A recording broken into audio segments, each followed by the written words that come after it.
susunod na programa ay rated PG. Ito ay nangangailangan ng patnubay at gabay ng magulang para sa mga batang manunood. Ang buong akala ni Betsy na sa kanya na ang corona dahil sa malaking pasabog niya sa anniversary party ng supermarket. Ang hindi niya alam, may baon rin pala si Gina. Hindi na napigilan ni Gina ang muling paghaharap ni Robert at Marcel matapos padalhan ni Betsy ng invitation card ang mga magulang ni Gerald para sa anniversary party. Kaya nagkaroon ng gulo sa event dahil hindi napigilan ni Robert ang sarili niya na saktan si Marcel na nanloko sa kanya at magsasampa rin siya ng kaso laban kay Marcel.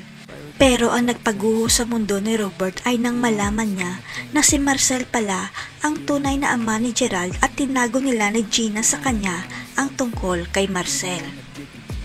Abot langit naman ang saya ng mag-inang Betsy at Susan dahil tagumpay ang plano nila na masira si Gina.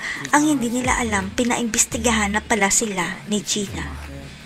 Ito ay matapos na may nagpakilala kay Gina na isang lalaki at sinabi nitong siya ang unang pinakasalan ni Betsy noon at siya rin ang legal na asawa ni Betsy ngayon.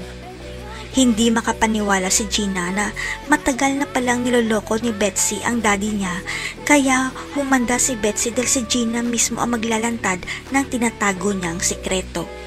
Kaya sa susunod na party na magaganap sa pamilya Rodriguez, magugulantang ang lahat sa pasabog ni Gina dahil ipapakilala niya sa lahat ang lalaking legal na asawa ni Betsy.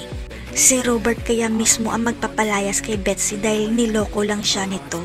Mapupunta na kaya kay Betsy ang supermarket dahil nasira na si Gina. Abangan.